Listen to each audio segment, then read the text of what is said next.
నమస్తే అన్న అందరికీ నమస్కారం. కువైట్ లో నిన్న తెల్లవారుజామున మనం చూసుకుంటే కువైట్ లోని ఆకాశంలో బాలిస్టిక్ క్షిపణులు కనిపించాయని చెప్పి చాలా మంది వీడియోలు తీసి సోషల్ మీడియాలో పెట్టడం జరిగింది. నేను కూడా నిన్నటాంచి ఈ యొక్క వార్తలు చూస్తూ ఉన్నాను. కువైట్ ఆర్మీ నుంచి గాని కువైట్ ప్రభుత్వం నుంచి అధికారిక ప్రకటన రావాలని చెప్పి వేచి చూస్తూ ఉన్నాను.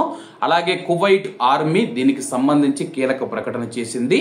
కువైట్ ఆకాశం మీదుగా వెళుతూ ఉన్న బాలిస్టిక్ క్షిపణులు చూసినట్లు సోషల్ మీడియాలో వస్తూ ఉన్న వీడియోలు కానీ నివేదికలను గురించి స్పష్టం చేస్తూ కువైట్ ఆర్మీ జనరల్ స్టాఫ్ ఒక కీలక ప్రకటన విడుదల చేసింది.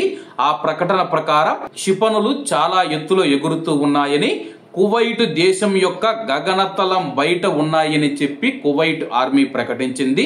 క్షిపణులు కువైట్ భూభాగానికి ఎటువంటి ముప్పు కలిగించలేదని చెప్పి సైన్యం ఒక ప్రకటనలో తెలిపింది.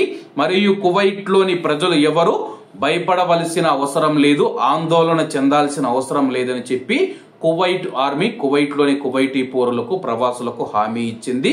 ఉత్తర గల్ఫ్ ప్రాంతం నుంచి ముఖ్యంగా బందర్ కొమేని మరియు జాగ్రోస్ పర్వతాల ప్రదేశాల నుంచి ఇరాన్ లో నుంచి క్షిపణులు ప్రయోగించామని మాజీ సైనికాధికారి మరియు పార్లమెంటు సభ్యుడు నాజర్ ఆల్ దువైలా గారు పేర్కొన్నారు. కువైట్ మరియు ఖతార్ భూభాగాలలో కూడా కనిపించడం జరిగింది. దీనికి ముఖ్యమైన కారణం ఏంటంటే కానీ భూ వాతావరణం బయట అనేక కిలోమీటర్ల కంటే ఎత్తులో ఎక్కువగా ఎగురుతూ ఉండడంతో అయితే ఆ సమయంలో అయితే ఆయా ప్రాంతాలలో కనిపించాయని చెప్పేసి భూమి వాతావరణం కంటే ఎక్కువ కిలోమీటర్ల ఎత్తులో అయితే అవి ప్రయోగించడం జరిగింది.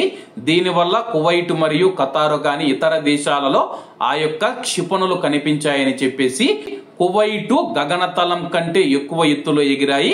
అలాగే కువైట్ భూభాగానికి ఎటువంటి హాని కలిగించలేదని చెప్పేసి కువైట్ సైన్యం ప్రకటించింది. ఇవన్నీ కువైట్ లో ఉన్న ప్రజలకు ఎందుకు కనపడుతూ ఉన్నాయంటే కువైట్ మరియు ఇరాన్ కు మధ్య బార్డర్ మనం చూసుకుంటే కేవలం 550 కిలోమీటర్లు మాత్రమే ఉండటం వల్ల ఆ యొక్క క్షిపణులు ప్రయోగించినప్పుడు మనకు కూడా కనపడుతూ ఉంటాయి.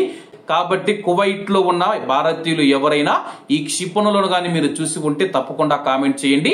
ఎవరు భయపడవలసిన అవసరం లేదు. కాబట్టి అందరూ బాగుండాలి, అందులో మనం ఉండాలి. అందరికీ నమస్తే అన్న, జై హింద్.